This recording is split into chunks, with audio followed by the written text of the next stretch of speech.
una oración. Padre nuestro que estás en los cielos, santificado sea tu nombre, Señor, especialmente tu nombre. Señor, te damos muchísimas gracias porque nos das la oportunidad de volver a disfrutar de tu palabra, de todo lo que nos es revelado. Ayúdanos, Señor, a presentar en este caso que seas tú y no yo, y que sea de edificación para toda la Iglesia alrededor del mundo. Te lo pedimos todo en el nombre santo de Jesucristo y te pedimos perdón por todos nuestros pecados. Amén. Muy bien. De nuevo aquí, por fin, esta vez podemos compartir con todos vosotros todo lo que, el Espíritu Santo va revelando. Vamos a recordar un par de versículos sobre Ezequiel, solo para ponernos en situación. Ezequiel 1:16 dice: el aspecto de las ruedas y de su obra era semejante al color del crisólito, Tarshish, recordemos era Tarsis, y las cuatro eran una misma semejanza, una apariencia, y su obra eran como una rueda en medio de otra rueda. Esto lo hemos hablado ya muchísimas veces, pero me gustaría recordar la versión de la Biblia Latinoamericana 2005, porque nos hacía una aclaración que es muy interesante porque la misma Elena White nos la recordaba. No sé si si queréis repasar las conferencias anteriores o los cultos anteriores, podréis ver cómo hablaba exactamente en estos términos. Dice: esas ruedas centelleaban como piedras preciosas, y las cuatro tenían la misma forma. Cada rueda era doble, parecía como dos ruedas entrecruzadas. Por lo tanto, tenemos ese efecto de cruz, o sea, las ruedas se cruzan, y por lo tanto tenemos un efecto de cruz, como el que tengo a mi espalda, como tenéis aquí. En algún momento se cruzan, por lo tanto ya nos está denotando que la cruz es importante en todo esto, ¿no? Sabemos que Dios está al control de todo. Recordamos cómo esta rueda dentro de otra rueda, Elena White la asociaba con la obra que va funcionando de una manera que parece que en esencia puede parecer desordenada, pero que son diferentes, digamos, entes, diferentes movimientos, diferentes personas que van moviéndose, van rodando, que parece que van cada uno a su rollo, pero que al final el conjunto es dominado por él. Lo mismo Víctor presentó el otro día. En una rueda dentro de otra rueda estaba representado o estaba simbolizando los movimientos del mundo, los movimientos de las fuerzas mundiales, de todos los países, de todos los gobiernos. Y recordemos, y nos dice Elena White también, que esos movimientos que parecen desordenados, que parece que cada uno va a su historia, cada uno quiere sus propios intereses, que también, pero que en el fondo está la mano de Dios llevándolo todo. Por lo tanto, todo está rodando, pero está llevando a un mismo fin. Y Cristo, el Señor, Dios Padre, lo están llevando todo en una dirección que es esa segunda venida de Cristo, ¿no? Y todos los pasos se van a cumplir porque es profecía. Entonces, en ese contexto, en ese ámbito, vamos a seguir estudiando. Recordemos lo que presentó Javi hace 2 semanas. Se iba a decir la semana pasada, pero la semana pasada, desgraciadamente, no hubo culto. ¿Qué habló? Habló del sello de Dios. ¿Y por qué lo he puesto en colores? En los colores del arco iris. ¿Recordáis el arco iris? Llegamos a esta conclusión. Esa taf, esa tau y esa baf, esa cruz y esa y, digamos, en el contexto, digamos, actual de esos símbolos, eran símbolos hebreos, pero prehebreos, o sea, cuando aún se utilizaban esos símbolos para comunicarse entre ellos, se escribían así. O sea, la tau era una cruz, la bab esa especie de y.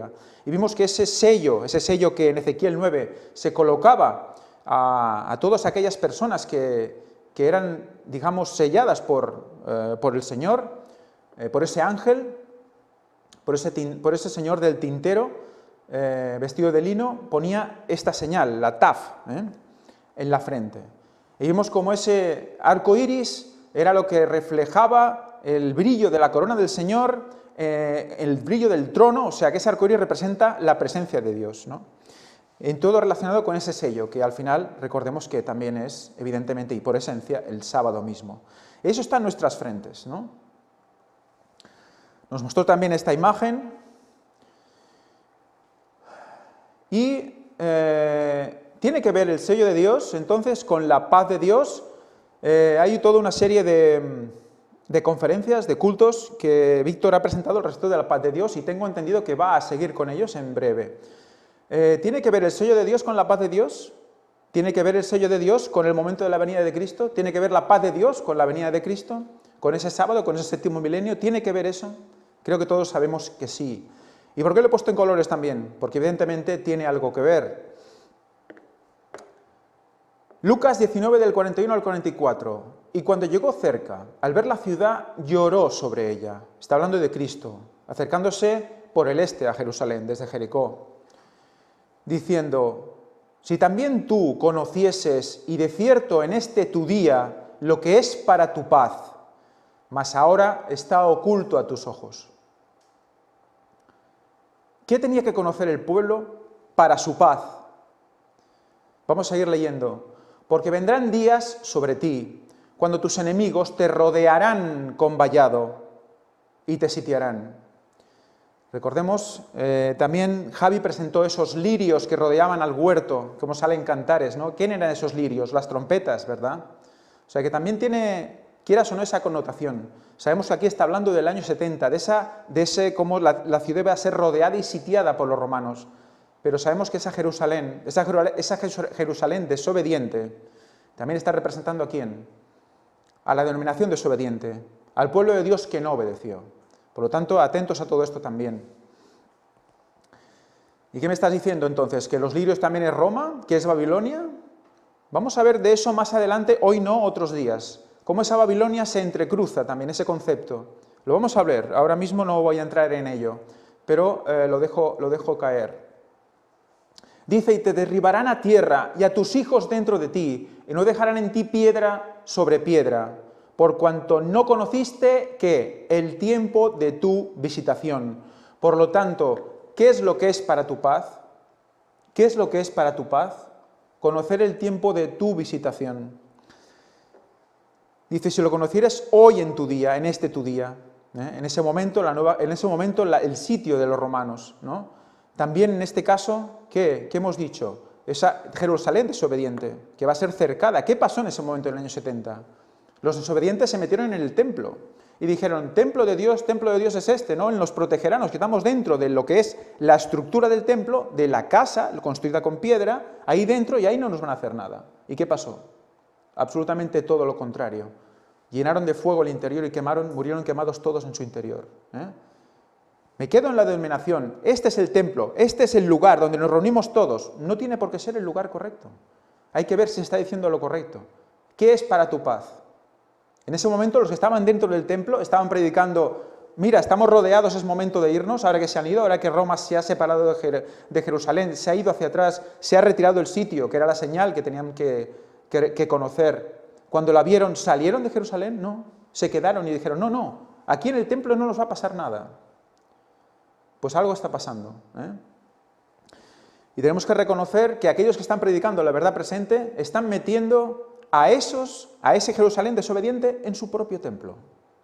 Se están quedando ahí dentro diciendo, aquí no me va a pasar nada, no digas tonterías, no me prediques esto, yo ya me quedo aquí dentro. Cuando el mensaje es, salid de ella, pueblo mío. En este contexto, seguimos. Apocalipsis 7, 3 y 4. Diciendo, no hagáis daño a la tierra, ni al mar, ni a los árboles, hasta que hayamos sellado en sus frentes a los siervos de nuestro Dios. Y oí el número de los sellados, 144.000 sellados, de todas las tribus de los hijos de Israel. Aquí está hablando de ese sello en las frentes de los 144.000. Para hacer eso tenemos que predicar, y al predicar, ¿qué pasa? Hay dos reacciones, ¿no? Unas personas reconocen, aceptan y son selladas. Otras personas huyen hacia su templo y se refugian allí. ¿Y qué va a pasar al final? Pues lo que hemos visto, quemados.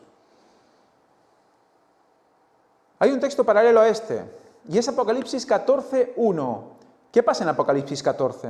¿Recordáis? Están los tres ángeles. Pero en cambio en el 14:1 nos habla ya de algo que parece como que no va con ese momento, ¿verdad? Dice, después miré y he aquí que en el Cordero estaba en pie sobre el monte de Sión, y con él 144.000 que tenían el nombre de él y el de su padre escrito en la frente. Por lo tanto tenemos por un lado el sello en sus frentes y por el otro el nombre del Padre y de Él escrito en su frente. Y eso antes de los 3 ángeles. Dice, bueno, entonces, ¿qué pasó? ¿Los 144.000 estaban sellados ya cuando se manifestaron los 3 ángeles? Entonces tenemos aquí algo que parece incongruente, pero cuando metemos el cuarto ángel y sabemos que el cuarto ángel es la repetición del mensaje de los otros 3, enfatizando sobre lo que está pasando en el mundo, y que hay fecha como hubo en los otros 2, en los otros 3, entonces ¿qué? Vemos cómo está todo en el contexto. Esos 144.000 están ligados a esos mensajes de los 3 ángeles y el cuarto. Y fijémonos lo que dice aquí Urias Smith. Vamos a leer algunas citas hoy de Urias Smith, porque es impresionante el comentario que hace en Apocalipsis 7, del 1 al 3. Vamos a leerlo, dice: nótese nuevamente que la misma compañía que en Apocalipsis 7 tiene el sello de Dios vivo en sus frentes, nos es presentada otra vez en Apocalipsis 14.1, como teniendo el nombre del Padre en sus frentes. Fijaros qué interesante, ¿eh? Él ya lo está ligando, Apocalipsis 7 con Apocalipsis 14. Esto nos proporciona una buena prueba de que se usan como sinónimos el sello del Dios vivo y el nombre del Padre. Fijaros qué relación por textos paralelos. Qué impresionante. El sello de Dios, lo que estamos mostrando como el sello de Dios es a Taf. Resulta que es que también el nombre del Padre. La versión interlineal dice el nombre del Hijo y del Padre, los dos, el nombre de los dos. La cadena de las evidencias se contempla cuando se comprueba que el cuarto mandamiento, que es, como se ha demostrado, el sello de la ley, es mencionado por el Señor como algo que contiene su nombre. Por lo tanto, el sello de Dios, el mismo sábado, el cuarto mandamiento, contiene el nombre de Dios. La prueba de esto se verá en Deuteronomio 16.6, que dice: sino en el lugar que Jehová tu Dios escogiere para hacer habitar allí su nombre, sacrificarás la Pascua. ¿Qué había en el lugar donde sacrificaban la Pascua? Allí estaba el santuario, que contenía en su lugar santísimo el arca con los 10 mandamientos, de los cuales el cuarto le identifica como el Dios verdadero, y contenía su nombre. Y yo os pregunto, ¿hay algo más que se ha descubierto, que hemos descubierto al respecto del nombre de Dios? De ese Él, ¿qué había ahí? Pensemos en ello, porque ese Él, ¿qué gematría tiene? 31, ¿recordáis? El nombre de Dios, su nombre, tiene el número de su nombre. Parece que, como el número del nombre de Satanás, que tiene el 666, pues el Señor tiene su número y es ese 31. ¿Y está en el santuario el 31? ¿Está en ese santuario el 31? ¿Especificado? Lo hemos estudiado, que el santuario, como la misma Ellen White dice, nos marca el tiempo. ¿Cuándo se dio? ¿En qué cambio? ¿En el paso del Santo al Santísimo? ¿Hay un velo en el paso del Santo al Santísimo? Si nosotros cogemos el santuario, recordamos que había esa primera parte del lugar santo, que eran esos 4.000 años, y luego ese lugar santísimo, que eran por proporción los otros 2.000 años. ¿Qué pasó a los 4.000 años? Se rompió el velo. ¿Y cuándo se rompió el velo? Cuando Cruz murió en la cruz y fue traspasado. ¿Qué año fue? El año 31. Por lo tanto, ¿qué nos está diciendo aquí? Su nombre está relacionado ¿con qué? Con el año 31. Su nombre está en el año 31. Su nombre está en el sello de Dios. Y el sello que hemos visto, esa Taf, ¿qué era? La cruz. ¿Y cuándo se dio la cruz? En el año 31. Por lo tanto, todo eso ya lo hemos visto en detalle, pero es bueno recordarlo y ver cómo el mismo Urias Smith ya estaba dando pistas al respecto, a raíz solo del cuarto mandamiento. Pero cómo esto se ha extendido de una manera brutal. Donde quiera que estuviese el cuarto mandamiento, ahí estaba el nombre de Dios. Y era lo único a lo cual podía aplicarse el lenguaje de este pasaje. Por lo tanto, tenemos 2 versículos, sellado en sus frentes y el nombre de él y el de su padre escrito en la frente. Por lo tanto, tenemos que el sello, por analogía, es igual al nombre del Padre y del Hijo, por lo tanto, el nombre de Dios. Que es este, como hemos comentado. Esto lo presentó Javi, le he robado la diapositiva. Y recordemos que era hasta la expresión más antigua del nombre de Dios. Por lo tanto, sello igual a 31. Sello igual a 31. Y 31 es 3 más 1, ¿y eso qué da? 4. Muy interesante, ¿no? Y el sello es 4, también es cuarto. Y es cuarto ángel, cuarto mandamiento. Esto dando vueltas sobre lo mismo, el mismo Urias Smith nos lo ha mostrado, esa comunión de estos dos versículos, y lo que nos quiere decir también con Isaías, perdón, con Deuteronomio. Y tetragrama, ¿por qué he puesto tetragrama? ¿Tetra qué es? 4, ¿verdad? El nombre de Dios, como se conoce más habitualmente. Jehová, Yahvé. Por lo tanto, estamos siempre dando vueltas sobre lo mismo. El sello mismo es el nombre de Dios mismo, es 31 mismo. Por lo tanto, nunca nos vamos a salir de la cruz, nunca, si hablamos de este tema. Este tema es cristocéntrico, todo el mensaje lo es. Comentario de Apocalipsis 7, del 1 al 3. Volvemos a seguir con ese comentario, es impresionante, recomiendo leerlo íntegro, yo no lo he puesto todo, pero es realmente apasionante. Es muy largo, pero es apasionante. Cómo de esos versículos saca tanta cosa, parece escrito especialmente para nosotros. Dice así, en la profecía de Isaías 8 leemos, ata el testimonio, sella la ley entre mis discípulos. Esto debe referirse a una obra consistente en hacer revivir en la mente de los discípulos alguna de las exigencias de la ley que habían sido olvidadas o desviadas de su verdadero significado. Fijaros lo que está diciendo. Y lo que va a decir ahora, dice, en la profecía, esto se llama sellar la ley o devolverle su sello que le había sido quitado. Atentos, atentos lo que está diciendo aquí. Del texto de Isaías dice, ata el testimonio, sella la ley entre mis discípulos, quiere decir devolverle su sello que le había sido quitado. Por lo tanto, ¿qué está haciendo el cuarto ángel? Devolverle el sello, restablecer cosas olvidadas o desviadas de su verdadero significado. Eso es lo que se está haciendo en este ministerio, eso es lo que está haciendo el cuarto ángel. Por lo tanto, fijaros cómo está relacionado directamente con el sello de Dios. Es impresionante. Yo cuando vi esta declaración, dije, cuando lo vea Javi también, es que todo está alrededor de esto. El sello que había sido quitado. ¿Y quién lo quitó?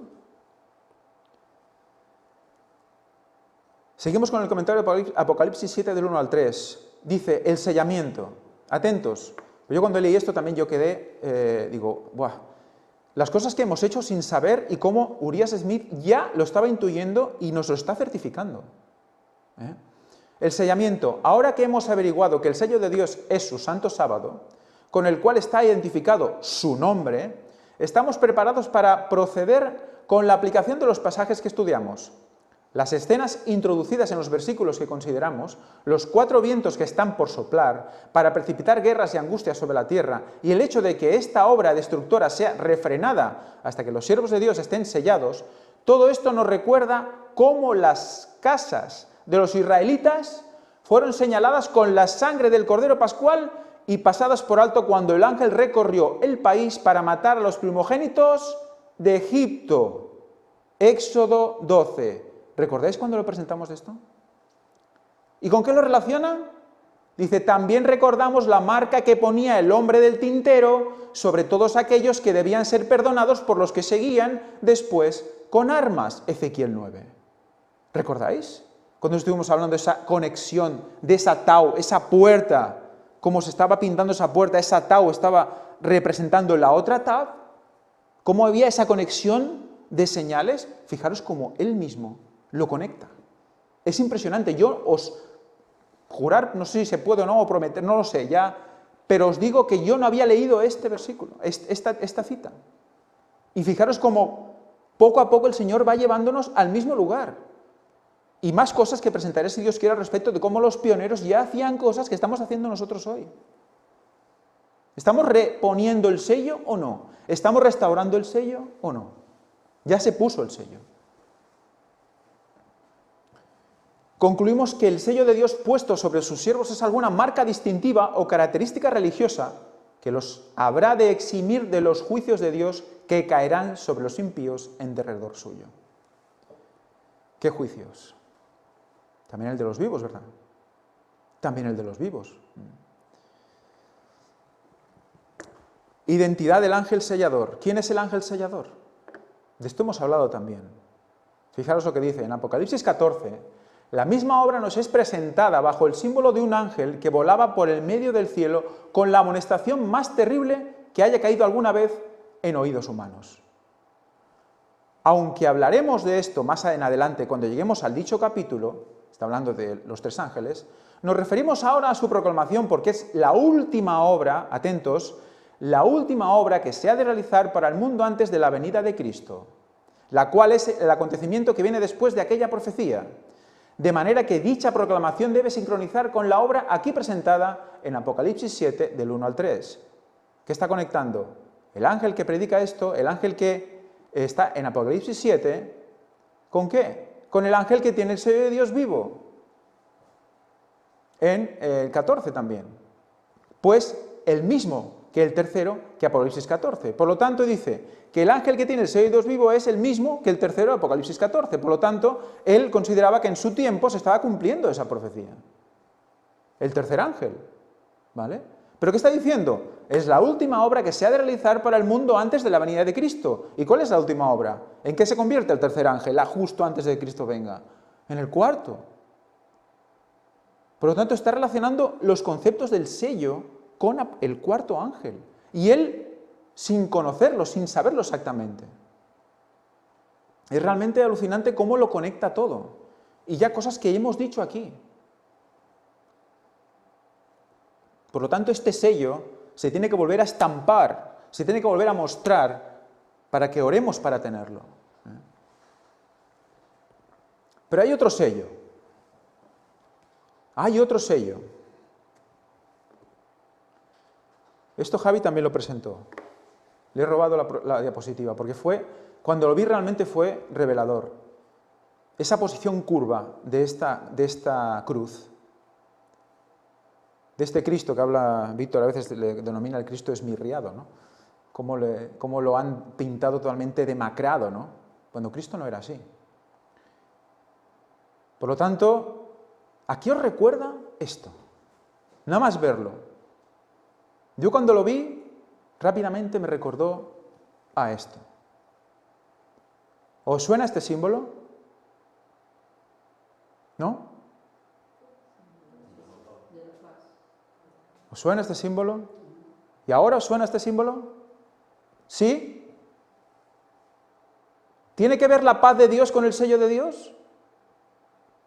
Hay alguien que lo sabe. Hay alguien que sí lo sabe. ¿Nosotros no? Es impresionante. Yo cuando vi esto, realmente, vamos a seguir, pero es que ya ves cómo es un sello. Es el sello. ¿Y lo están utilizando o no están utilizando este sello?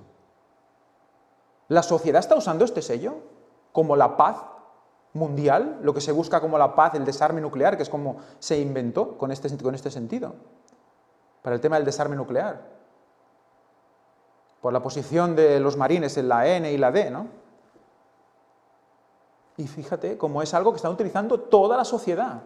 ¿Y el Vaticano lo usa?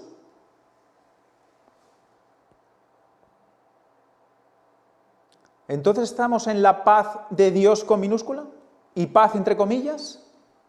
Esa es la otra paz, es el otro sello. Fijaros cómo hasta el mismo escudo nos acepta esa cruz. Fijaros en esos nudos en la parte inferior. ¿Por qué están ahí? Fijaros qué interesante. Cuando la cruz la giras, ¿dónde queda el costado traspasado? A su derecha, Cuando giras la cruz, el costado sí que está a la derecha. Por lo tanto, ¿qué nos está diciendo todas las representaciones de los Cristos, de estas figuras que representan, quieren representar a Cristo en la cruz, con ese costado derecho traspasado? Pues un anticristo.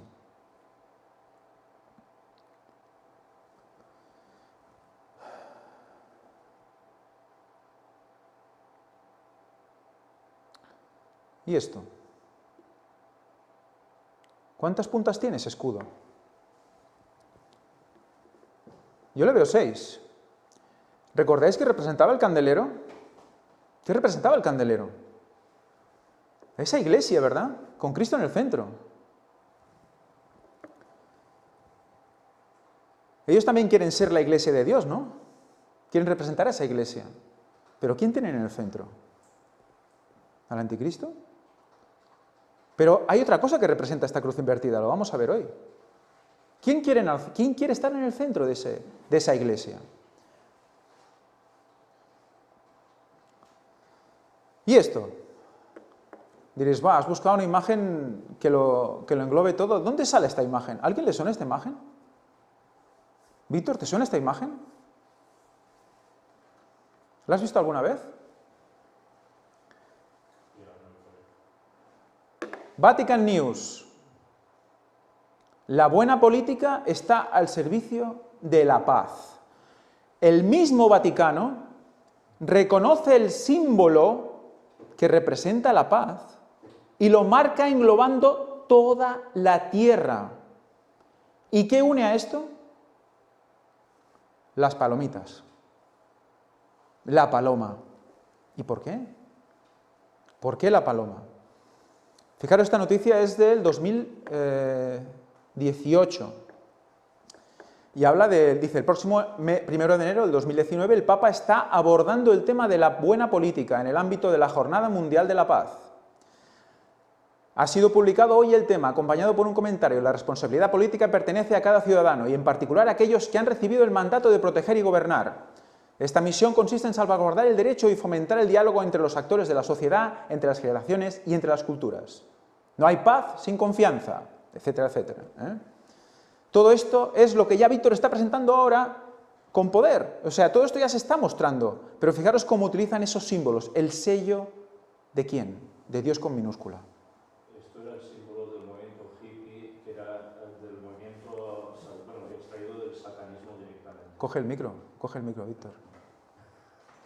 Mucho más fácil. Este símbolo era el mismo del movimiento hippie, que fue extraído de toda la cuestión satánica directamente. Fue lo que rompía esquemas en un principio diciendo paz y amor, no a la guerra, pero que a su vez implicaba el desfase absoluto moral. Exacto. O sea, que fijaros cómo toda esta simbología no es ninguna tontería, ¿eh? No es ninguna tontería. ¿Por qué el símbolo de la paz? ¿Por qué esta cruz invertida? ¿Qué es el sello invertido? Por cierto, es que precisamente ya se reconocía que este símbolo era la cruz invertida, echando por tierra todo el papel de Cristo, con lo cual, una vez más, se rompía todo el esquema cristiano. Exacto. Muy bien, pues ¿por qué figura en el escudo del Papa esta especie de simbología relacionado con la Iglesia, relacionado con el sello de Dios y además el sello de Dios invertido? Muy bien. ¿Ves? También lo podemos encontrar aquí, Y aquí con las palomas. Entonces la paloma, ¿por qué la paloma? ¿Por qué se asocia la paloma también con la paz? Evidentemente todos pueden imaginar, bueno, el mundo nuevo, suelta la paloma Noé, sale la paloma y vuelve con una ramita de olivo en la boca, y eso significa, pues bueno, la paz en el mundo, todo vuelve a comenzar, etcétera. Bueno, eso sería pues una explicación interesante. Pero ¿por qué el Vaticano utiliza las palomas? Y especialmente la paloma blanca.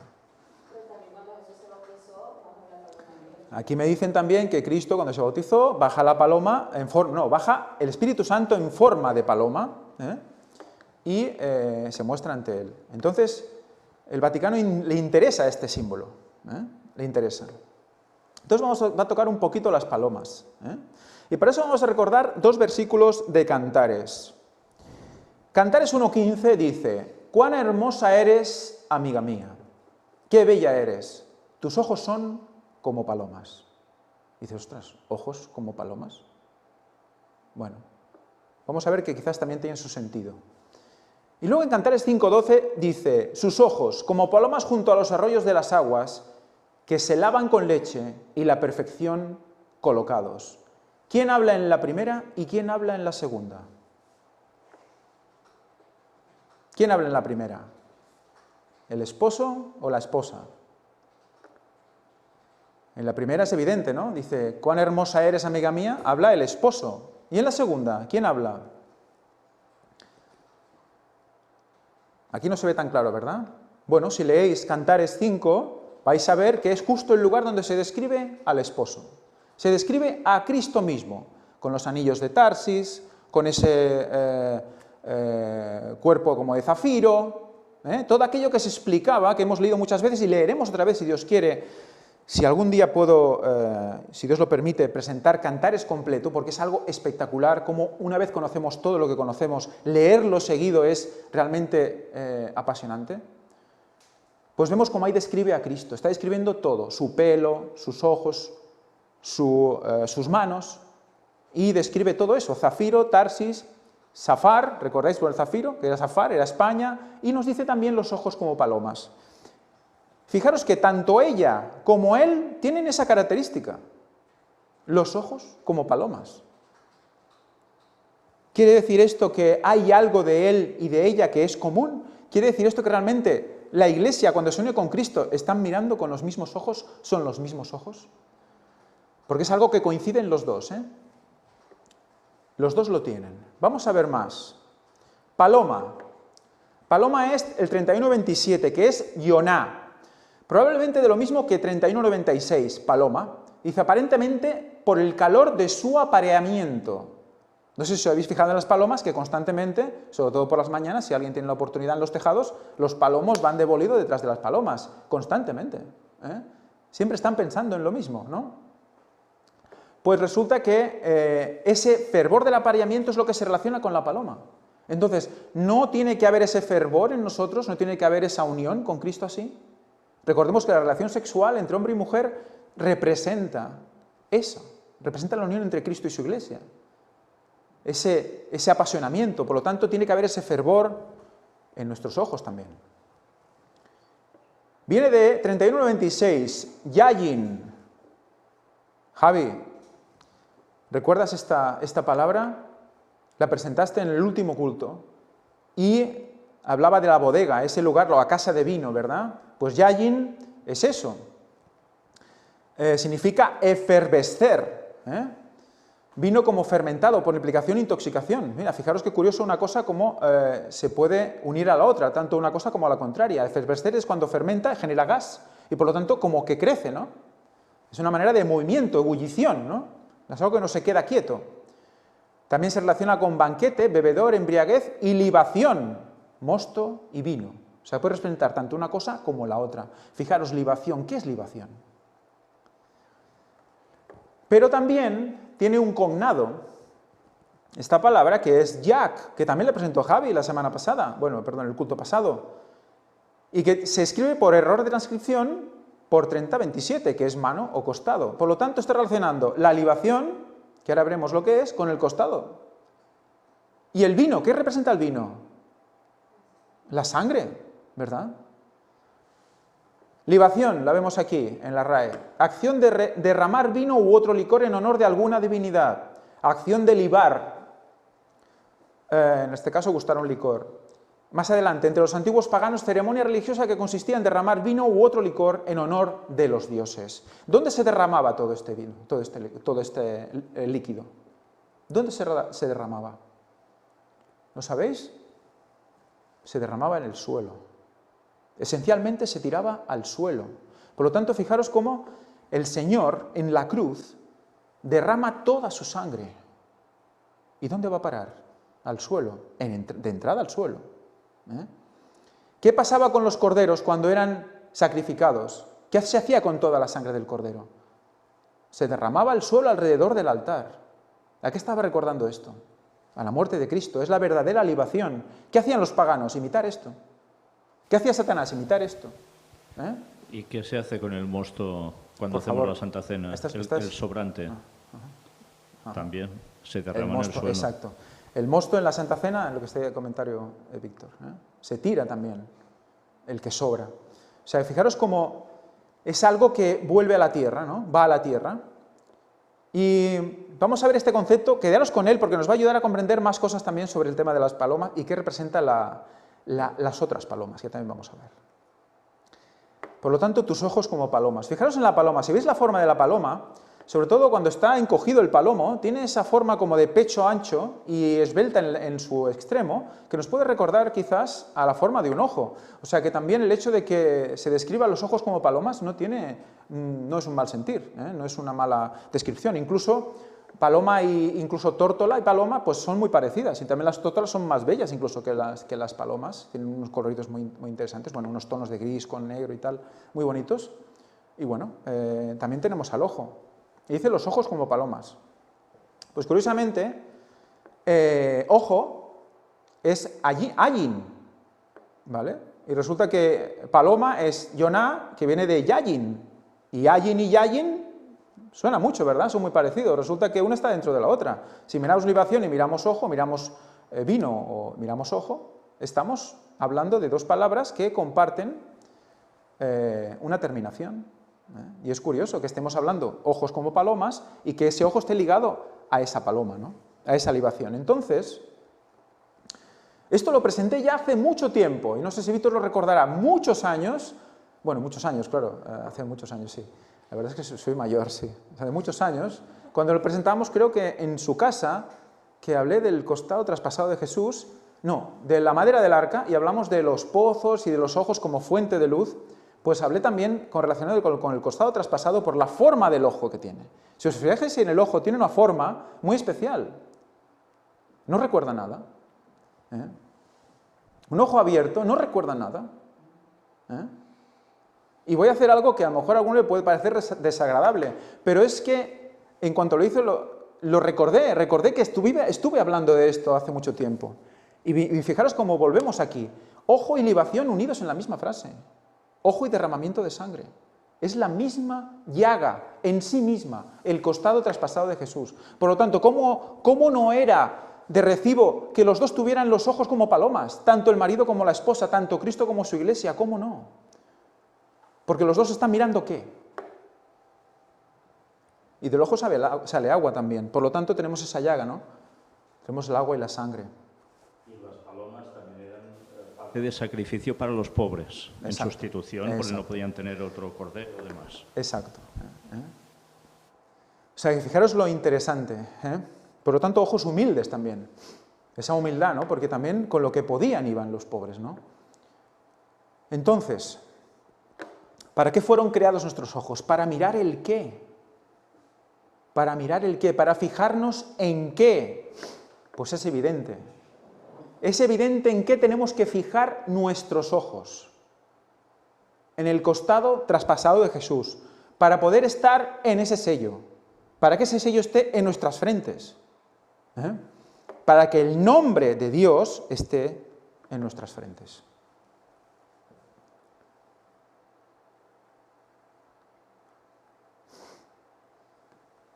Por lo tanto, recordé rápidamente este versículo, Romanos 12:2, no os adaptéis a las formas de este mundo, sino transformaos por medio de la renovación de vuestra mente, para que comprobéis cuál es la voluntad de Dios, lo bueno, lo que agrada y lo perfecto. Cuando vemos lo bueno, lo que agrada y lo perfecto, ¿qué es? Todo lo que representa ese costado es la verdad presente para el tiempo de hoy.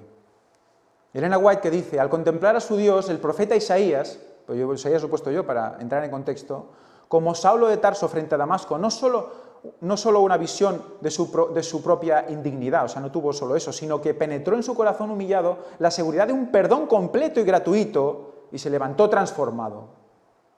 ¿A quién vio? Vio a Cristo. Había visto a su Señor, había obtenido una vislumbre de la hermosura del carácter divino, podía atestiguar la transformación que se realizó en él por la contemplación del amor infinito. ¿Por qué se transformó? Porque contempló el amor infinito. ¿Estamos hablando de amor? ¿Estamos hablando de amor? Cuando hablamos del costado traspasado de Jesús, ¿hablamos de amor? Es evidente que sí. Ahí es donde se derramó toda su sangre, la sangre que estaba ocultada en el bazo, se derramó completamente, la que quedaba. ¿Y dónde fue a parar? Al arca de la alianza. Eso hace de él el Mesías.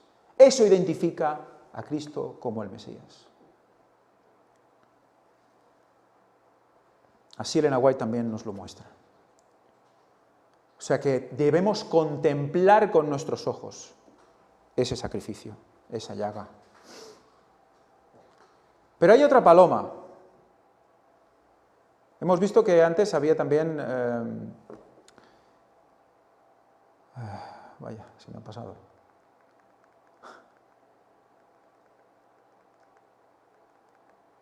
Otro sello, exacto. Antes había otro sello. Mi cabeza está fatal ya. Antes había otro sello, pero ahora vemos que también hay otra paloma. Vemos que siempre hay otro algo, ¿verdad? Recordemos que había una rueda, que era la rueda de la providencia de Dios, y había otra rueda, que era la rueda de Buda, la rueda de Dharma, y todo está relacionado con la rueda en el paganismo, incluso en la nueva era, ¿no? Vimos que había una corona y que había otra corona, ¿eh? La corona del mundo, la corona de Dios. Hemos visto que hay un sello y otro sello. O sea que siempre hay un original y una imitación, constantemente. Y hay otra paloma. Esto lo presenté también hace mucho tiempo. Y lo pongo aquí para recordar. En el mismo, además en las conferencias también del costado traspasado. En la primera, la Virgen María recogiendo la sangre del costado de Cristo. ¿Qué pasa si la recoge? ¿Con esa sangre? ¿Qué pasaba? ¿Esa sangre dónde tenía que llegar esa sangre? Al arca, ¿verdad? Si la recoge, si le corta el paso, ya no es el Mesías, ¿eh? ¿Y ella se convierte en qué? En el arca de la alianza. Y no están diciendo por ahí que la Virgen representa el arca de la alianza. Y el cáliz. Por lo tanto, es la copa también. Fijaros la mano cómo la tiene. ¿Cómo tiene la mano? ¿La tiene extendida? ¿Cómo la tiene? En forma como de copa, ¿verdad? ¿Eso qué era en hebreo, recordáis? ¿Qué palabra definía esa mano? La extendida sí, ¿verdad? ¿O no? ¿Recordáis la mano extendida que representaba? Yad, el mismo de costado. Y la mano encogida o garra era kaf. Lo presentó Javi también en el último culto. Estaba relacionado con ese recipiente, con esa copa. Por lo tanto, ella recibe la sangre. Y si la sangre cae al suelo en la libación, a la tierra en la libación, entonces la Virgen también, ¿qué representa? ¿Qué representa la Virgen?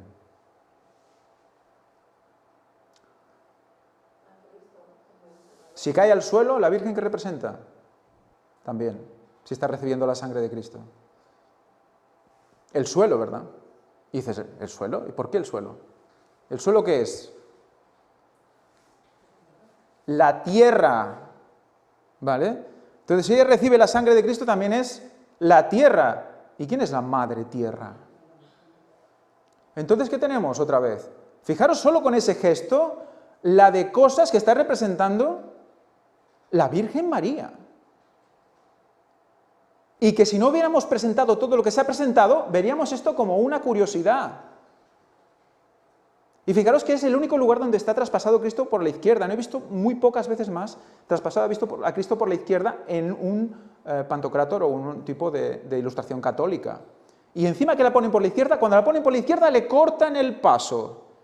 ¿Qué es eso? ¿Qué nos está diciendo Satanás? ¿Se está burlando de nosotros? En nuestra cara, porque no tenemos ese conocimiento, ahora lo tenemos. O sea, fijaros cómo es impresionante que va revelando una rueda y otra rueda y se van entrecruzando para comprender esto y sacar de esta imagen algo brutal que hasta ahora no podíamos ver. Madre tierra, copa. ¿Quién es esta? ¿O quién está representando? Evidentemente no sabemos si era así. Que tiene una paloma y un cáliz en la mano. Semiramis. Se le representa así. En el libro de las dos Babilonias nos dice: los babilonios la adoraban en la forma de paloma, como también en su forma común. La paloma, símbolo de la reina divinizada, es comúnmente representada con una rama de olivo que tiene en su pico. Veamos la figura de abajo, la del centro. O sea que eso era la representación misma de Semiramis. Fijaros cómo lo que parece que puede ser representativo de algo bíblico, en realidad es algo que viene del paganismo siempre, siempre. Y esto Víctor lo hablará con más, creo que lo va a hablar con más extensión. En la Wikipedia habla de Semiramis y dice, según la leyenda, ascendió al cielo en forma de paloma. Por lo tanto, se asciende al cielo en forma de paloma cuando desciende, ¿cómo desciende? Forma de paloma, ¿no? ¿Y quién descendió en forma de paloma? El Espíritu Santo, ¿verdad? Entonces, ¿qué quiere ser también la Virgen? El Espíritu Santo también. ¿Ya no cuenta el Espíritu Santo? ¿Ya la Virgen lo hace todo? ¿Todo? Lo vemos que es la cruz, es el centro de la cruz, es el centro de esa iglesia pagana, de ese Vaticano, de ese anticristo. Y ahora dices, Jonás, padre de Pedro. ¿Y esto qué viene? ¿Qué tiene que ver Jonás ahora? Padre de Pedro. Vamos a ir viendo. Poco a poco se va a ir ligando todo, ¿vale? Juan 1,42.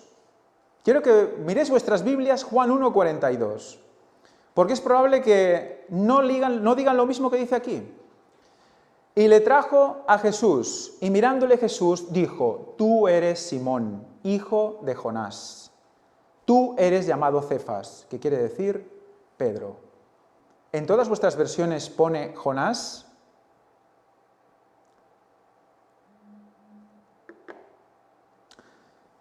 Bueno, pues resulta que Jonás tiene como raíz Yoná. Jonás, y eso lo hemos presentado también, estoy recordando cosas, ¿eh? Jonás tiene como raíz Yoná, ¿y Yoná qué es lo que hemos visto? Paloma. O sea que Jonás representa paloma. Y dice Pedro, hijo de Jonás, hijo de la paloma, hijo de la llaga, hijo de la libación. ¿Y por qué Pedro?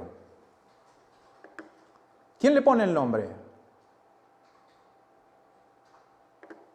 ¿Quién le pone el nombre a Pedro? Cristo le pone el nombre a Pedro. Pues él se llama Simón, hijo de Jonás, nada más. Por cierto, Simón significa oír inteligentemente. Y dice que serás llamado Cefas, que quiere decir Pedro. Cefas en arameo, Pedro en griego, o Kefas.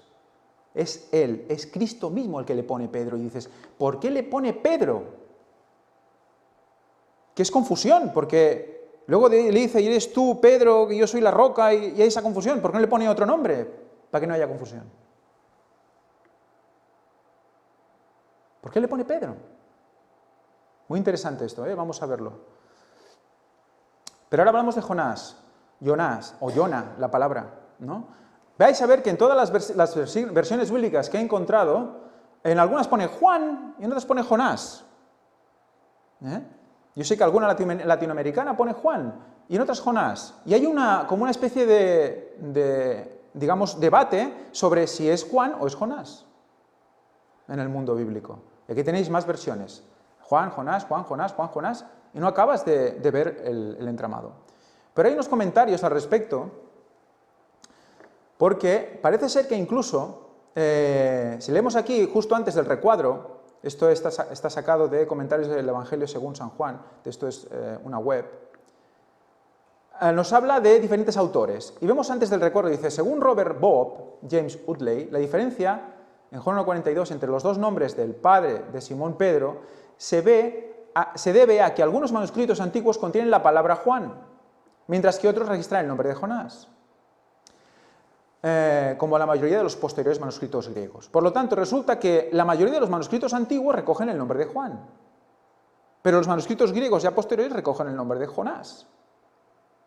Entonces, Carson llega a esta conclusión, lo vemos en el recuadro, dice, por otro lado, sin querer gastar mucho tiempo en explicar esta diferencia de nombres, menciona brevemente en una de las paréntesis, en un paréntesis que simplemente Jonás, en arameo, es una forma abreviada de Juan.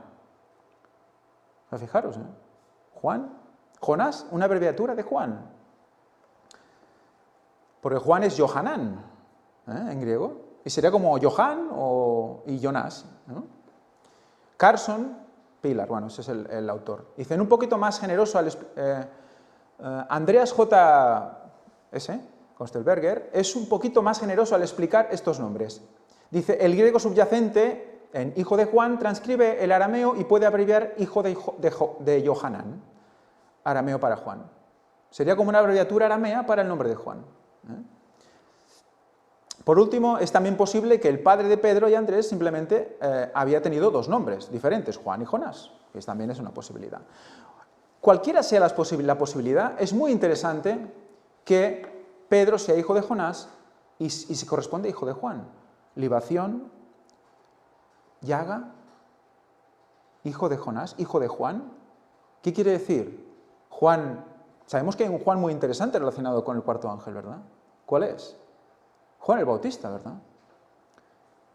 Bueno, es muy interesante que estos nombres se repitan, porque está Jonás el profeta también. Y cuando se repiten los nombres en la Biblia, en la palabra de Dios, sabemos que no es una cosa de casualidad, algo hay ahí, ¿verdad? En el nombre hay mucha información. ¿Y Jonás el profeta? ¿Qué pasó con Jonás el profeta? ¿Qué dice Jesús de Jonás? Dice, él respondió y les dijo, esta generación mal adúltera demanda una señal, pero no será dada otra señal que la señal del profeta Jonás. ¿Qué quería decir exactamente con la señal del profeta Jonás? Hemos visto del profeta Jonás muchísimas cosas. Se fue a Tarsis, ¿verdad? Se fue a Nínive después a predicar, obligado casi por Dios, ¿no? Obligado seguro. ¿A Nínive qué era Nínive? Nínive venía de Nisan y era primavera, o sea, vino a dar un mensaje que estuvo 3 días recorriendo la ciudad hablando de ello, ¿no? Era ese mensaje que iba a salvar a un pueblo, y venía de Tarsis, de las naves de Tarsis. Interesante, pues, que tanto el hijo de Pedro, hijo de Jonás, y Jonás tengan esa connotación, porque vamos a ver más sobre Pedro. Recordemos sobre Jonás, ¿qué vimos? Vimos que por 2 de Reyes 14:25 nos describe que Jonás es de Gat-Efer. ¿Y dónde está Gat-Efer? Gat-Efer está en la demarcación de Zabulón. ¿Recordáis Zabulón? Estuvimos hablando de Zabulón, correspondía con la 10ª piedra por orden de nacimiento de los hijos de Israel, la 10ª piedra del pectoral. Y en ese pectoral, esas 10 piedras, la 10ª piedra, ¿recordáis el nombre de la 10ª piedra? ¿Cuál era? Tarsis. Por lo tanto, vamos todo el rato al mismo sitio, ¿de acuerdo? Jonás representado esa paloma, esa libación, esa llaga, y resulta que va a Tarsis, vuelve a Nínive, predica, la ciudad se salva en ese momento, y es de Zabulón, que también es Tarsis. Vamos a ver más sobre esto, hoy no, pero que nos quede claro eso. ¿Y dónde está Gat-Efer? Resulta que Gat-Efer está en la zona del Valle de Meguido, y está pegado al pueblo de Nazaret. ¿Cómo se conocía Jesús? Se conocía como Jesús de Nazaret, ¿no? De Nazaret no puede venir nada bueno, ¿verdad? Decían. Y en cambio, y resulta que el pueblo donde nació Jonás está pegado a Nazaret. Es como si fuera un alter ego. ¿Es lo interesante? Que hemos hablado siempre de esa unión de Cristo con lo que representa el tercer Elías. Está muy unido. Fijaros que está en la misma montaña. ¿Y mirando hacia dónde? Mirando hacia el valle de Meguido, el valle de Jezreel, que representa esa batalla final. ¿De acuerdo? Entonces, ¿qué tenemos sobre Pedro, hijo de Jonás, o Juan? Pues resulta que Pedro fue crucificado de una manera muy concreta, ¿verdad? ¿Recordáis? Que es la excusa que pone el papado para poner su cruz invertida en el trono, en su trono blanco, digamos, ¿no? Es que como Pedro fue crucificado al revés, pues yo coloco la cruz de Pedro, porque yo represento a Pedro. ¿De acuerdo? Aquí hay diferentes escenas de lo que podría haber sido la crucifixión del pobre Pedro. ¿Qué dice Elena White al respecto? Hasta entonces Pedro había conocido a Cristo según la carne, como muchos le conocen ahora. ¿Qué quiere decir con esto Elena White? Pero en su época había gente que había conocido a Cristo personalmente. Pero ya no había de quedar así limitado. Ya no le conocía como le había conocido en su trato con él en forma humana.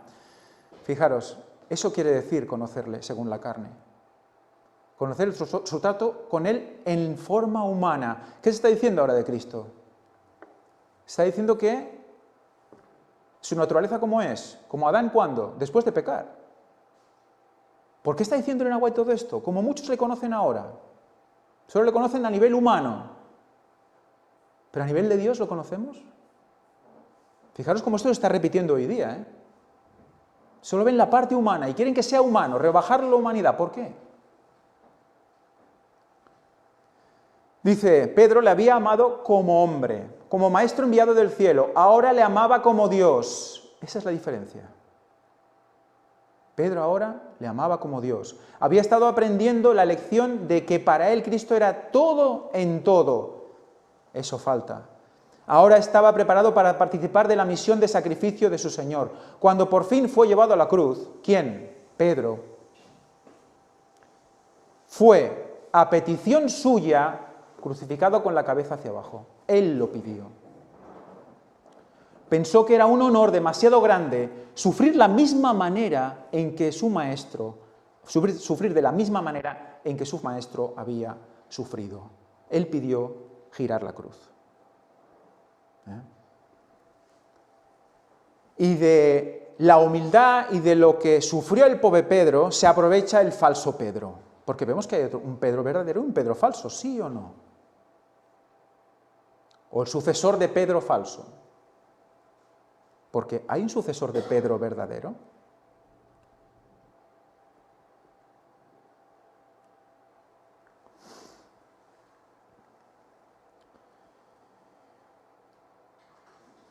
¿Se está mostrando esto?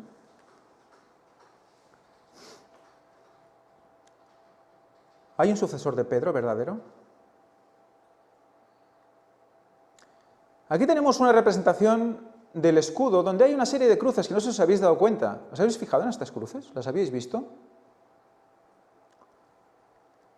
Tenemos esta cruz aquí y tenemos otra aquí. ¿Qué son esto? En esencia, 3 cruces, ¿no? Pero una invertida y está en el centro. Entonces, ¿qué está en el centro de la Iglesia Vaticana? Pues el anticristo, vale, pero viendo lo que hemos visto sobre Pedro, ¿a quién quieren en medio de la Iglesia Vaticana?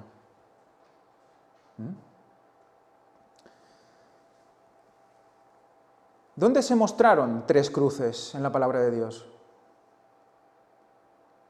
¿Dónde hay 3 cruces en la palabra de Dios? En el Monte Calvario. En el Monte Calvario. Fijaros lo que nos está llevando este escudo, lo que nos está llevando esta cruz invertida. ¿Qué es lo que realmente Satanás nos está restregando por la cara? Y es al mismo Pedro en el centro de la Iglesia. Al falso Pedro. Quieren poner a Pedro ahí.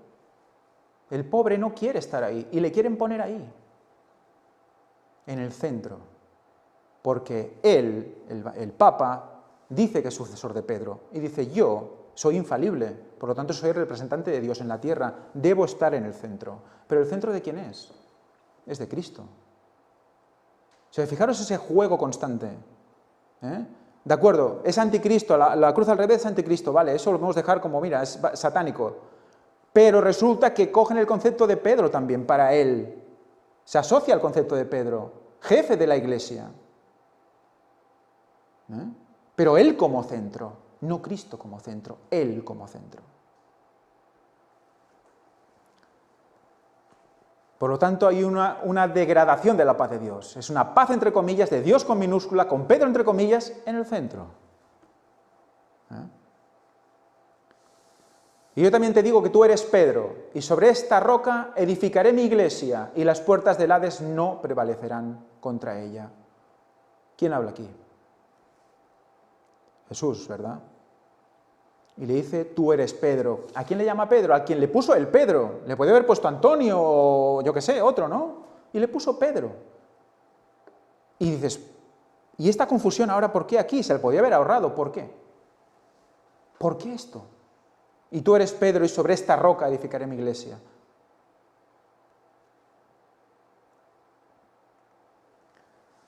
Y tú eres Pedro, Petros, un pedazo de roca, más grande que G3073. Fijaros, porque muchas veces decimos, sí, Pedro era una piedra, un guijarro, como se traduce en otras ocasiones, ¿no? Era un trocito de roca, no era la roca donde todo se sostiene. Pero fíjate que dice que es más grande que G3037. Ahí pone 73, pero está erróneo, ¿eh? Cuando busquéis en la Strong, tanto en el libro Strong como en la aplicación My Bible, Hay un error de transcripción. Os va a llevar a 3073 que no tiene nada que ver, que es Luke, que es blanco en griego y no tiene nada que ver con un pedazo de roca. La correcta, que la podéis ver en Biblias Paralelas, si buscáis en la página web Biblias Paralelas, sale la conexión correcta. Y es 3037, están cambiados los números, ¿veis que es 3073? Pues 3037. Y ahí sí que va directo a lo que es litsos o litos. Dice, aparentemente palabra primaria, piedra, literalmente o figurativamente piedra, piedra de molino, por lo tanto no es una piedrecita, al menos este Pedro, no es una piedrecita cualquiera, es una piedra que es un poco más grande que una de molino. O sea que, fijaros cómo tiene un efecto diferente. ¿Lo vemos o no? ¿Vemos que hay algún sentido en este versículo? Evidentemente Pedro no es la roca sobre la que se basa la Iglesia, pero tenía una función como piedra, tenía una función. ¿Recordéis que hablábamos de la cabeza visible y la invisible? ¿Son dos cabezas o no son dos cabezas? Son dos cabezas, una invisible en el cielo, una visible en la tierra. Y aquí está hablando de dos rocas, dos piedras. Ahora veremos la otra, qué significa. Y sobre esta roca, quiere decir una masa de roca. Por lo tanto, la misma Strong ya nos está diciendo que una cosa es un pedazo de roca, más grande que un guijarro, ¿no? Es algo más grande, que hace una función, incluso, ¿qué hace una piedra de molino? ¿Piedra de molino qué hace? Rueda, ¿verdad? ¿Y qué hace cuando rueda la piedra de molino? Machaca el grano, machaca el grano, lo mole. Por lo tanto, es un trabajo también que hace rodando, para sacar la harina y hacer el pan. Por lo tanto, es un trabajo de que la rueda va rodando. Y vamos a ver más sobre eso. Por lo tanto, tiene que ver con esa rueda que gira también. Ese Pedro tiene que ver con una rueda que gira. Por lo tanto, está ligado todo con la rueda, con el acto, con el cuarto ángel, con el tercer Elías. Y fijaros que esa roca dice masa de roca, literalmente o figurativamente peña, piedra, roca. Y hay unos comentarios de varios autores que son muy interesantes. Dice, Petros, propiamente una piedra o guijarro como una pequeña piedra que se encuentra a lo largo de un camino. Petros, piedra pequeña, contrasta entonces con el 4073, que es la roca, que es una roca aislada, es un acantilado, que siempre significa una piedra, pero que no la puedes arrojar. Una roca saliente o acantilado.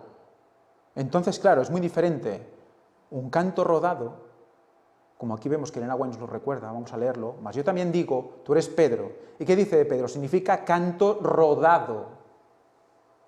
¿Está dando vueltas o no está dando vueltas la rueda? ¿Está la rueda de la providencia aquí o no está la rueda de la providencia aquí? Sobre Pedro no se fundó la Iglesia, pero rodaba. Es muy interesante, Se fundó sobre aquel contra quien las puertas del infierno no podían prevalecer, porque las puertas del infierno prevalecieron contra él cuando negó a Cristo. Por lo tanto, él no es Dios. Pero vamos a ver qué relación tiene todo esto. Esto es un canto rodado.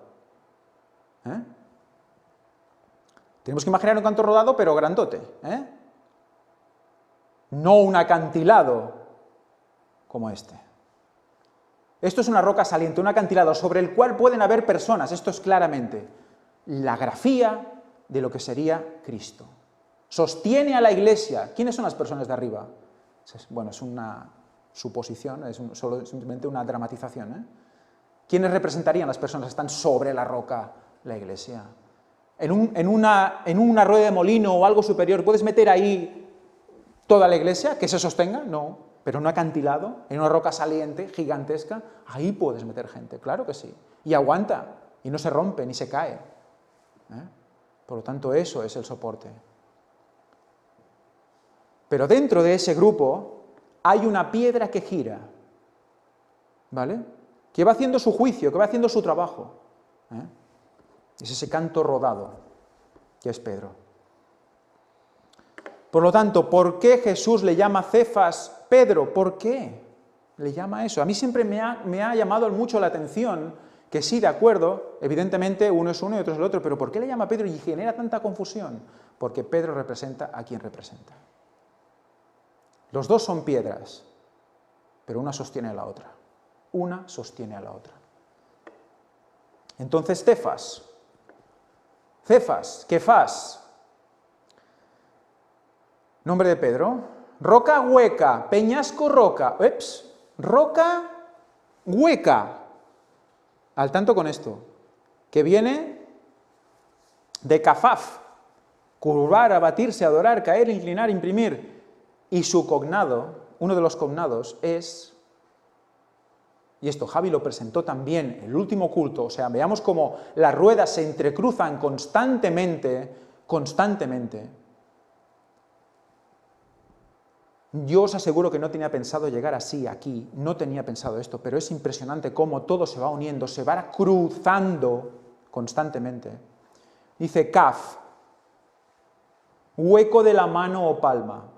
Así la pata de un animal, de la suela, e incluso el tazón de un plato o onda, o sea, el hueco del plato, por lo tanto, una taza, ¿no? Manija de un perno, hojas de una palmera, ¿vale?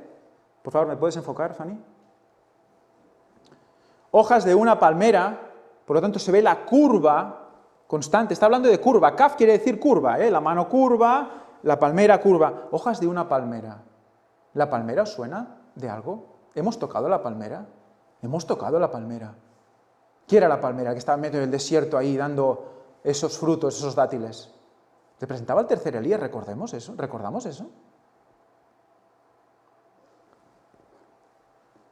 Cuchara, cucharilla, cucharón, encajes, garra, manecilla, mano, nube, palma, pata. Ese tazón de un plato, la cosa cóncava. De la palmera dice, el justo florecerá como la palmera, crecerá como el cedro en el Líbano, plantados en la casa de Jehová, en los atrios de nuestro Dios florecerán, aún en la vejez fructificarán, estarán vigorosos y lozanos, para anunciar que Jehová es recto, es mi roca y en él no hay injusticia. ¿Y el justo cómo florecerá? Como la palmera. ¿Y cómo florece la palmera? Cantares 5:11, su cabeza es de oro, del más puro, sus rizos son racimos de palmera, negros como el cuervo. También está definiendo a Cristo,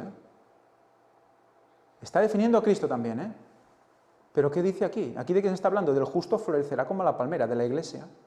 Entonces, Cristo e Iglesia relacionados con ese rizo, de esa flor de la palmera.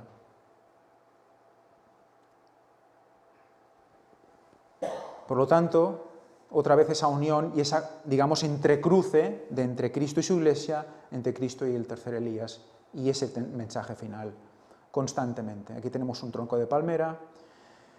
Y fijaros que dice del tronco de palmera, la disposición en espiral de sus fibras leñosas la convierten en un árbol de flexibilidad y fuerza poco comunes. ¿Qué distribución tiene el tronco? En espiral. En espiral. La Phoenix dactilífera, palmera dactilera, durante la primavera lleva a cabo su fase de floración. Por lo tanto, cuando floreces como una palmera, floreces en primavera. Dice, y de las axilas de las hojas crecen largos y gruesos péndulos, llamados espádices, en los que brota el conjunto de flores. ¿De dónde brotan las flores? De las axilas. ¿Yad qué significaba? ¿Os acordáis de yad? Costado. Significaba sobaco, zurdo, ¿recordáis también? De las axilas sale la flor del árbol. ¿Os imagináis la palmera con las curvas? Y de la axila, de la unión entre la palmera y el tronco, entre la hoja y el tronco, nace ese grupo de flor que luego se convierte en dátiles. Durante los meses de marzo a mayo se produce la polinización de las palmeras y en otoño es cuando fructifica y sale el dátil. Florece en primavera y da el fruto en otoño. ¿No es eso de primavera a otoño? ¿No son esos 6 meses? Es impresionante. ¿Recordáis algo relacionado con la casa de dátiles? mientras vemos esto?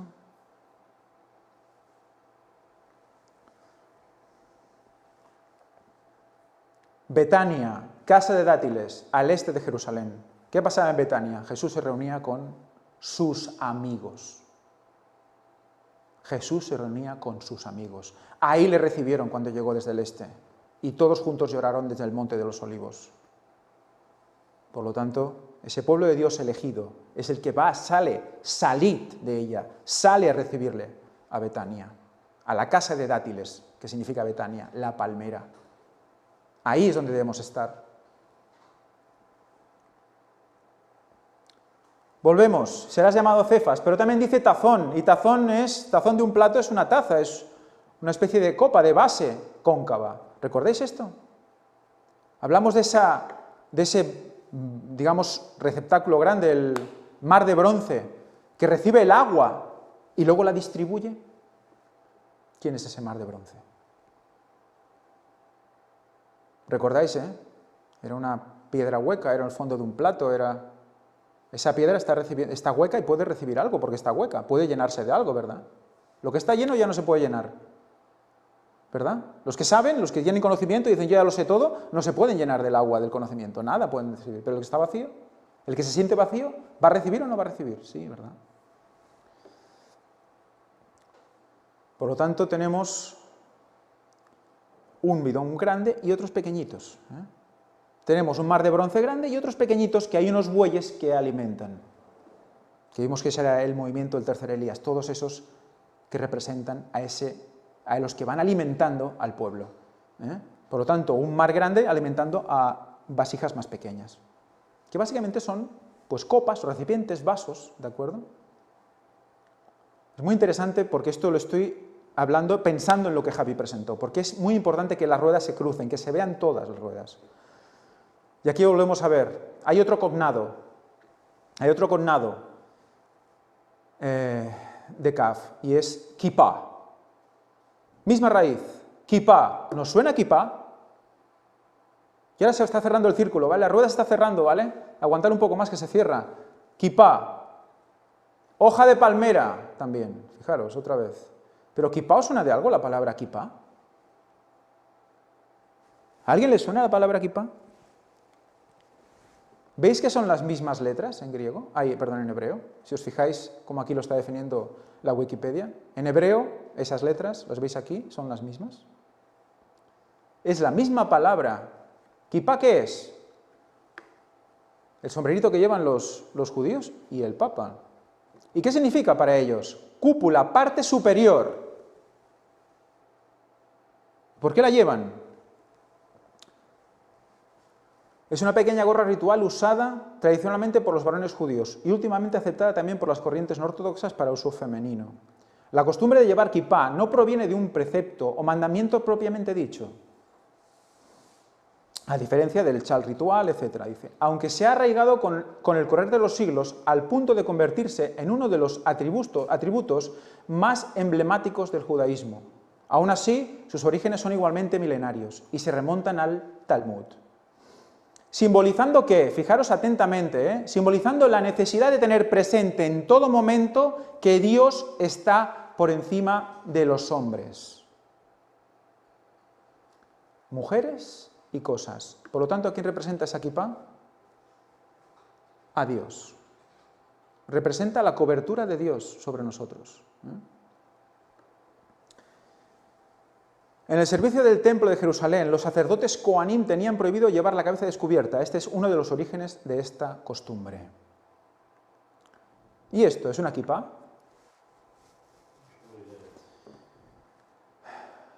¿Esto quién lo lleva?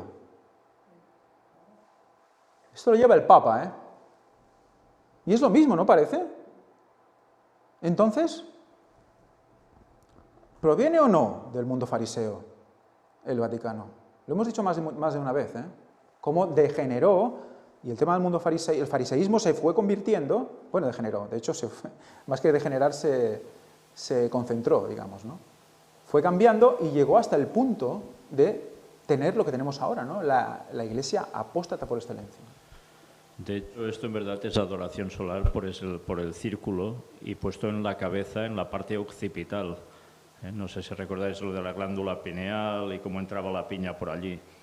Y todo esto, que es ese símbolo solar, tiene la connotación de lo que tiene. No hay excusa posible. No hay excusa posible. Lo que pasa es que, bueno, ellos evidentemente le darán otro significado. Por lo tanto, si mezclamos el concepto de Dios y solar, ¿de qué estamos hablando aquí? Del Dios Sol.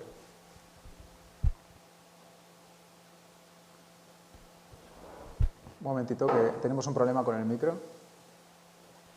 Esto, en definitiva, es el sustituto de la tonsura. Lo que se hacían también los monjes, cortándose el cabello justo en la parte occipital en redondo. Fijaros lo interesante... Relación solar. Exacto, También, ¿no? con relación solar. Y fijaros lo interesante de este solideo, y es que, curiosamente, tiene 8 costuras que salen del centro. ¿Cómo qué? Una estrella de 8 puntas, ¿qué representaba? ¿Qué representaba una estrella de 8 puntas? El Sol, ¿verdad? ¿Y a quién más? ¿A quién más representaba la estrella de 8 puntas? A María, ¿verdad? A María mismo. O sea que fijaros, relación de Dios con María, con la paloma, con Sol, todo puesto aquí. ¿Qué están diciendo? A mí me cubre ello. ¿Me cubre quién? El Dios Sol. Me cubre la Virgen. Por lo tanto, tenemos algo aquí interesante. ¿Por qué Jesús le llama Cefas a Pedro? Pedro, hijo de quién? De Jonás, hemos visto. Que también es paloma, que también es libación, que también es vino. Pedro, utilizado ¿qué? En el centro del escudo del Vaticano, utilizado también en el trono del mismo Papa, como esa cruz invertida. Él mismo en el centro, él se sacrifica por todos. Por él viene la paz falsa. Entonces, ¿nos podemos ahora preguntar, responder con más claridad por qué Jesús le llama Pedro a Simón? ¿Qué nos está diciendo? Nos está diciendo que estemos atentos, porque Satanás no crea nada. No crea nada, solo imita.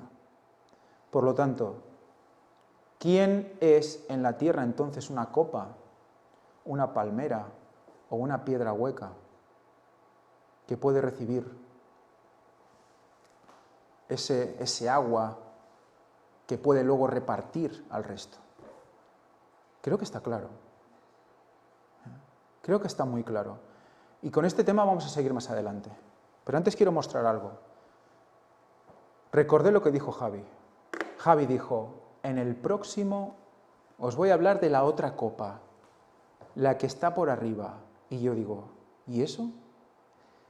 Os puedo asegurar, yo no he hablado con él de esto, y no sé si he chafado algo, pero la verdad es que es impresionante porque Pedro es un recipiente, pero vimos que también él presentó como había flechas, pero había una flecha que era bruñida.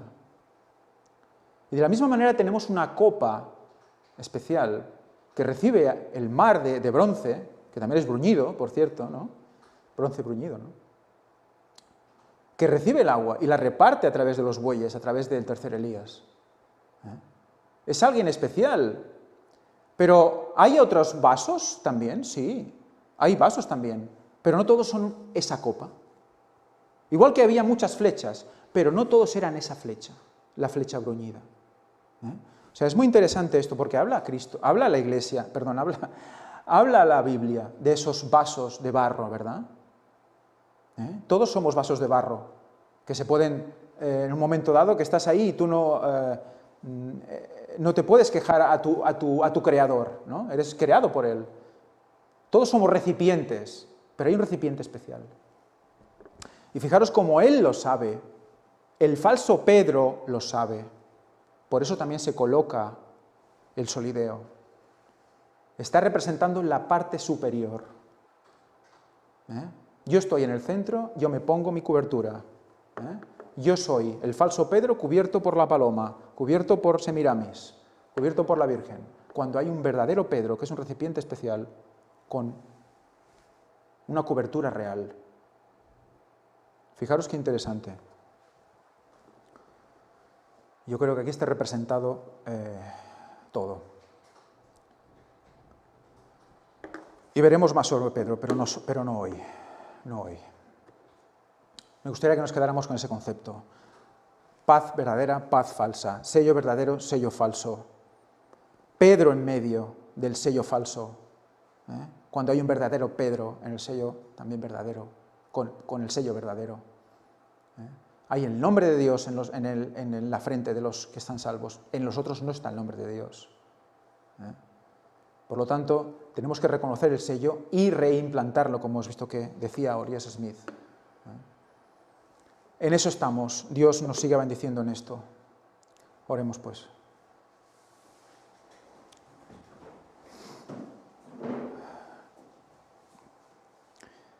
Padre nuestro que estás en los cielos, sea santificado tu nombre, Señor. Te damos muchísimas gracias porque sigues moviéndonos, sigues haciendo girar la rueda. Una rueda se encuentra con la otra y es hermoso, Señor, cuando vemos la cruz, vemos la encrucijada, el origen, Señor. Ayúdanos a seguir mirando la cruz, a seguir viendo esa llaga, a seguir estudiándola, porque ahí está el todo.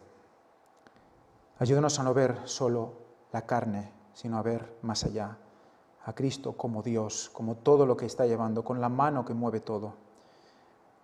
Ayúdanos a formar parte de esa rueda, de esa providencia. Te lo pedimos todo en el nombre santo de Jesús. Te pedimos perdón por nuestros pecados. Amén.